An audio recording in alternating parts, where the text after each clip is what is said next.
Let's press recording and say hello to YouTube, and welcome back to another round of Game News Roundup. Here we are going to the latest gaming news over the last week, since it's been about a week since I've streamed and actually done one of these. And not that there's not that there's that much to go through, but there's some quick things we'll take a quick look at. First things first, we'll go through the latest VGChartz estimates for the week ending June 18th, based on our latest data that we have available. And as always, we got the Switch, first place. 272,000 sold worldwide. Xbox Series X and S, about where it's been.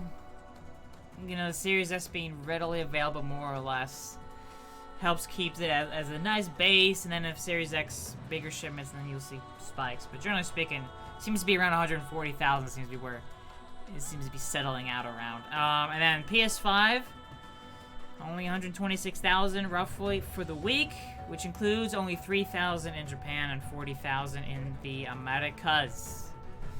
Americas being, you know, US, Canada, Mexico, Latin America, South America, yeah. Like I said, South America is part of Latin America, but there was not much in the way of availability in the Americas for the PS5, and definitely Japan. I mean, 3,000 for Japan. Safe to say Nintendo's been dominating Japan for many years now. Many years, because even the PS4... Here's the thing. PS4 sold far better than the PS3. Everywhere. Except Japan. Go figure. I believe the PS3 actually still ended up selling slightly more than the PS4 in Japan. And the PS5 is falling behind as it is. Xbox Series X and S, relatively, for Xbox, is doing okay in Japan. Considering it sold more than double the Xbox One in about a year and a half. And in lifetime sales, we got the Switch, 109.25 million, so it has surpassed 109 million units sold estimates worldwide. PS5, not quite 20.5 million, and Series X and S, 15.37 million. Again, always estimates. Adjustments do happen as more data becomes available. You know, NPD with its monthly estimates. Games Industry .biz will post its monthly stuff for UK and Europe. And then obviously Sony releases its quarterly figures once every 3 months. Same with Nintendo and Microsoft. Well, we haven't had much in the way of actual figures, although they did announce Q1 Xbox Series X and S was the best-selling console of the next-gen consoles. They specifically said next-gen, which of course it didn't outsell the Switch, but yeah. And going to the main article, comparing to PS5 sales compared to the same week for the PS4 in 2015 are down by about 60,000 units. And the Xbox Series X and S is up by about 58,000 units. Again, PS5 has sold 126,000 units compared to the same week for the PS4 of 187,000, and then Xbox Series X 142,000 compared to Xbox's 184,000. So yeah, Xbox has a nice turnaround compared to last gen. Will they end up ahead over the PS5 worldwide? Probably not. My best guesstimate, my best predictions would be PS5 still ahead worldwide by the end of the generation, but obviously far closer than the last generation. Within 20 or 30 million units, and the Xbox outselling the PS5 in the Americas. PS5 selling more Europe and Asia. And year-over-year sales, Switch sales are down about 18%, or almost 60,000 units. PS5 is down by about 63,000, or about a third compared to last year. And Xbox Series X and S are actually down about 24,000 compared to last year. Same week last year, so. Again, and obviously PS4 down 74%. Xbox One is down almost 100% because, well, Xbox One is completely discontinued. It's just whatever little left stock is available is what's being sold. And week-on-week sales, Switch sales are down a little over 7,000. PS5 sales are down by nearly 18,000 units. A lot of it is due to Japan having a big drop-off week-on-week and a bit of a drop-off in the US. And Xbox Series X and S down not quite 2,000. So fairly stable. And year to date, 2022 so far, Switch has sold an estimated 7.37 million units, the Xbox Series X and S 3.55 million, and the PS5 3.48 million units. So this is just 2022. And lifetime, as I mentioned, we got the Switch having crossed 109 million, 109.25 million, Series X and S 15.37 million, PS5 20.45 million. And the PS4 sell-through, remember, these are sell-through, so there's usually a gap between, sell-through, sold versus shipped. 116.93 million. Xbox One just over 50 million, 50.53 million sold, which ain't gonna sell that much more at this point. And then breaking down, we got America's sales in US, Canada, Latin America, 104,000 for the Switch, 76,000 Xbox Series, 43,000 PS5, and the other two obviously going down quick. In Europe, again, Switch number 1, PS5 number 2, Xbox Series number 3. Asia, unsurprisingly, Switch still continues to more or less dominate in Asia. And then PS5, Xbox in third. Oceania, Australia, New Zealand, which is probably our roughest estimates because it's only 2 or 3% of the overall market, so trying to extrapolate there. But Switch, just under 13,000, just under 5,000 for Xbox, and about 4,300 for the PS5.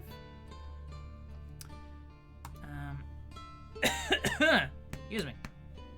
And now going into the latest gaming news. We've got 505 Games has acquired publisher D3Go, which is a mobile games publisher best known for publishing the Puzzle Quest games, which acquiring this publisher also includes the ownership of Puzzle Quest. I said there's not much more to say about that one, but so these would be more quick-fire, gaming news stuff. Valve today has announced they're going to double the Steam Deck shipments, which means they're going to now ship maybe 2 or 3 every week instead of 1. That's a terrible joke. But yeah, Steam, this official Steam Deck. Hello, some great news on the production front. We just sent the last batch of Q2 emails, Q2 being April, May, and June. And we'll start sending out Q3 reservation emails on the 30th, Q3 being July, August, and September. Production has picked up, and after today, we'll be shipping more than double the number of Steam Decks every week. Now, we don't have any actual figures. Yes, Steam releases their Steam charge, but it's by revenue, and surprisingly, Steam Deck's always on it, but it's always far more expensive than actual games. They can't ship 3. Valve can count that. I know. Oh yeah, Valve can't count it. You have a very good point, Emerald. Yeah, Valve can't. Yeah, right? I know what you mean. Yeah, I read that as can't. I assume you wrote can't, not can't. That's a joke. Yeah, but honestly, hopefully this bodes well, that this means PS5 and Series X production will be ramping up as well. Considering Sony says they're planning to ship 18 million PS5s this current fiscal year, which is April 2022 to March 2023, and they're down year over year. In a year where they sold, about 13 or 14 million? I forget the exact figures over that previous fiscal year. They need to really start ramping up production. Hopefully, it's a good sign that production is going to start improving across the board. Let's see. Another rumor. Jeff Grubb works at VentureBeat, other gaming websites, and it has some insider information. It says he's heard a Metroid Prime remaster is pretty definitely going to be one of Nintendo's biggest holiday games this year. In the past, this is something he heard was in the works. They have things happening with the game. Yeah. Now I've been told their plan is to release that game this holiday. Almost certainly to line up with the 20th anniversary in November. So yeah, the original Metroid Prime came out in November 2022, so 20-year anniversary, remaster.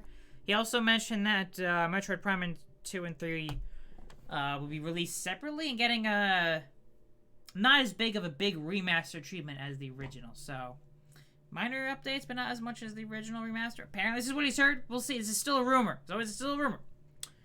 And Metroid Prime 4, which has been announced years ago. Who knows? Maybe we'll be getting it soon with remasters of the originals. Get people hyped for the new ones. Maybe. And Nintendo, of course, by the time you're watching this on YouTube, the Direct will have already happened.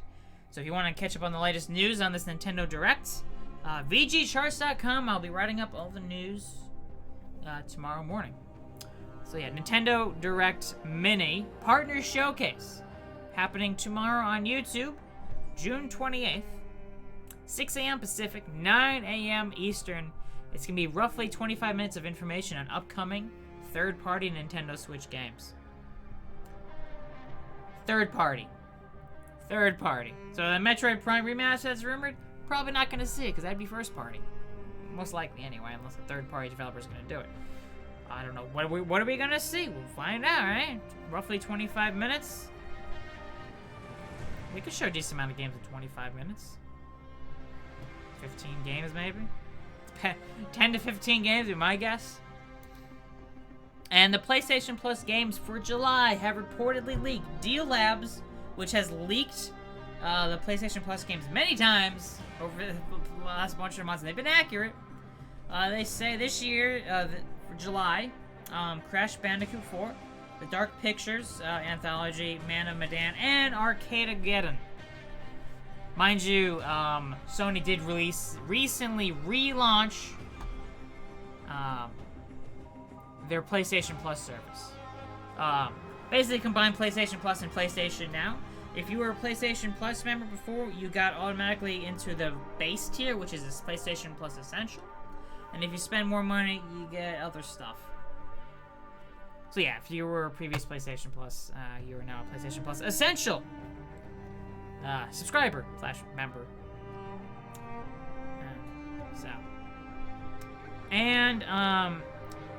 Be sure to get your PlayStation Plus games for June, as that runs out on Monday, July 4th, which includes God of War 2018, Naruto to Boruto, Shin Megami Striker, and Nickelodeon All-Star Brawl. So you've got about a week, or just under a week, to get those games. Let's see. Oh, and Microsoft has confirmed, at least in Europe, Xbox is facing controller shortages that are selling out. Hard to find. Crazy to think, shortages are hitting controllers. At least in Europe. There's no word in the US, but I don't think it's nearly as bad if there is shortages. It's being sold out in a lot of places. I don't know about if it's hitting PlayStation or Nintendo at all, but might be. Yes, and here we go. For the Mario animated movie, the Illumination CEO, he says he loves Chris Pratt as Mario. It's been criticism, when they announced Chris Pratt as Mario, which seems to make no sense, but So, the Illumination founder and CEO, Chris Meledandri, has said, Chris was cast because we felt he could give a great performance as Mario. And now that we've done about 15 recording sessions and the movie is 3/4 done, I sit here and say that I love his performance as Mario. He also said that Chris has Italian-American heritage, and he can make that decision without worrying about offending Italians or Italian-Americans, because he's Italian-American. So, he's saying that Chris Pratt has given a strong performance. And the Super Mario Bros. Movie will hit theaters on April 7th, 2023, and April 28th in Japan. There's not much more to say about that. Xenoblade Chronicles 3 had its own direct last week.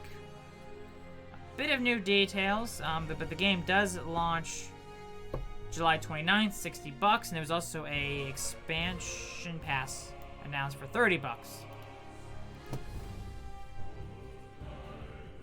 So if anyone's excited for Xenoblade, is it Xenoblade or Xenoblade? I'm actually not totally sure. Never actually played the series myself, but coming soon. Really soon. This is nice. Like, here you go. Oh yeah, by the way, it comes out in a month. Nice. And then we've got Forza Horizon 5.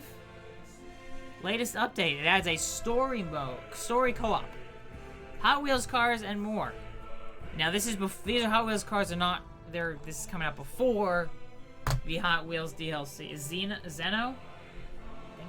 I think it's Zeno, like Zeno. Is Zeno? Zeno? Yeah. Zeno, I can words, right? So yeah, the Forza Horizon 5 Hot Wheels expansion comes out July 19th for $20. So if you're playing it through Game Pass, you just need to buy the, I believe, the add-ons bundle. So one of them you can buy, and it just includes the DLC.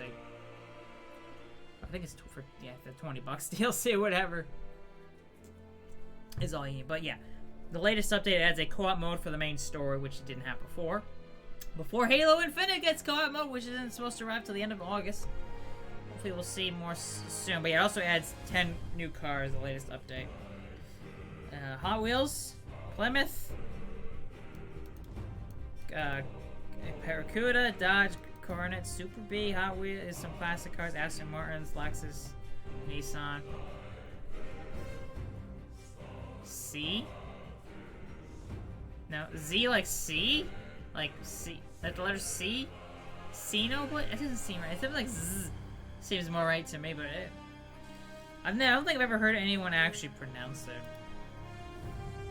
Oh, pause the music for a moment.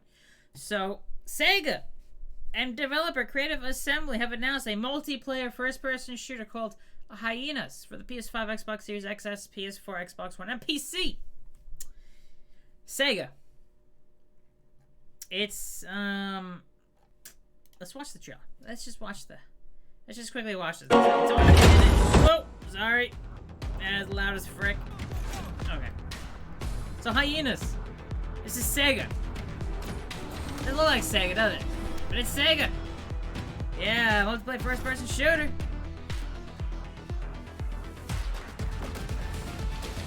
In space, gravity changes or something. You know, artsy style characters. Also, yeah, sorry, Emerald, about that. Do apologize. Yeah. See, visually, this reminds me. I don't know why. Somewhere between Borderlands and Overwatch. Stop playing with the merch and move. Can't you see we're busy? Very busy, darling. And you can fight Zero G. You can steal epic merch, including. Oh wait, did you guys see it? Did you see it? Including Sonic. There's a Sonic little figurine. It's amazing. Escape to win. Not pay to win, escape to win. But yeah, it's multiplayer. It's a multiplayer focused game. So. Hyenas, which is an interesting name. Is it at least? See if there's any specific details. Earth is gone. The rich have colonized Mars, and the rest of humanity is living their worst life in the Taint, a giant orbiting slump. While humanity is trying to survive, the Mars billionaires are more worried about fulfilling their nostalgic dreams. Plunder ships, massive retail spacecraft dedicated to selling salvage pop culture artifacts from Earth. I just pulled this from the direct website, but apparently they misspelled artifacts. And I'm pretty sure it's an I-E artifacts. Go figures. Artifacts in space, high prices. Yeah. We, an unlikely pack of talented robbers, hit the Mars elite where it hurts most. Their stuff, aka our stuff. They call us hyenas. Give 0 Fs and 0 G. Still iconic merch. Become the top pack. Yeah.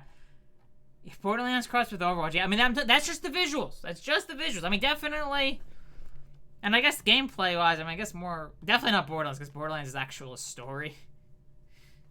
You know?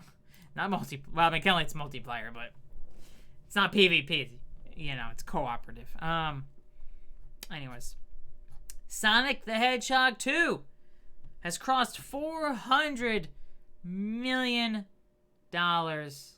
at the box office. Worldwide box office. $400 million. Not bad. And is now the 5th highest grossing video game movie of all time. It's also 1.6 million away from surpassing Uncharted, which came out earlier this year, which at this point it might have already done, because this is from last weekend's. Or 2 weekends ago, I should say. Warcraft, that's still the highest grossing movie of all time. $439 million. Detective Pikachu comes in second at $433 million. And Rampage, because technically a video game movie, because that was a video game from the 80s. I believe, an arcade game. 428 million. So yeah, pretty. I don't know. Is Sonic able to get another 40 million? Close to 40 million to become number one? Eh. Technically, it is PvP, and that is person versus person. I mean, yeah. Although I think PvE, person versus enemy. Oh yeah, and I guess you could fight in Borderlands against people also. That nodding of the yes. The nodding of the yes emote there. Let's see. Ah, yes. PlayStation veterans have formed a new studio, Lithos. And they announced a new open world title called Ashfall. It's also featuring NFTs. Non-fungible tokens, because that's a thing people are still doing, even though anytime any video game company is like, yes, NFTs, and everyone who plays the game is like, hey, no. How about no? The amount of backlash they face, you'd think these people would learn. But yeah, it's a narrative-driven open-world title with NFTs. Game is in development for consoles, PCs, and Web3. It's described as a true Web3 AAA title as it uses a cryptocurrency called HBAR. Or HBAR, just say HBAR. Veterans include Michael Mumbar and Days Gone creative director John Garvin, who formed the studio, plus a bunch of other people have joined in on Ashfall. It's probably years away, considering the studio was just announced. It's not much. Again, it's gonna be a short Game News Roundup. A Plague Tale Requiem comes out October 18th for the PS5, Xbox Series X and S, Nintendo Switch, via the cloud. So if you got it on Switch, it's cloud only. PC and Xbox Game Pass. A Plague Tale Requiem, which was showcased, I believe it was during the Xbox and Bethesda showcase. I say the E3 showcase, no, it wasn't E3. And now we have Miyazaki from Software, the director of Elden Ring, has said the next game they're working on is currently in the final stages of development. Now, what is the game? We don't know. We'll see. It's the final stages of development. That means it'll probably be announced soonish. But yeah, back in 2018, Miyazaki said From Software had 3.5 games in development. The half game being a PlayStation VR title, and then the 2 of the full games being Sekiro Shadows Die Twice and Elden Ring, and then we've got the 1 unannounced game that's been in development since at least 2018. So, likely not too far off. And I believe that's about it for gaming news. So yeah, I said it's gonna be quick. There wasn't that much over the course of a week. Considering we did the Xbox and Bethesda showcase, that was a 2-hour video. So, again, I guess Roundup makes sense. Do go quick, give quick bites. If there's anything more interesting to go into more details, show any trailers, sure. But otherwise, yeah. That is this quick Game News Roundup. If you're watching this on YouTube, as always, hit the like button. Be sure to subscribe. And if you want to watch this live, twitch.tv/TrunksWD. Usually I end up streaming on Mondays and Wednesdays. Usual days. Definitely Mondays. It's the day I'm trying to keep consistent. So, around 6 p.m. or 7 p.m. Eastern start time, or 3 to 4 p.m. Pacific. Around roughly start time. Otherwise, yeah. Thank you guys so much for watching.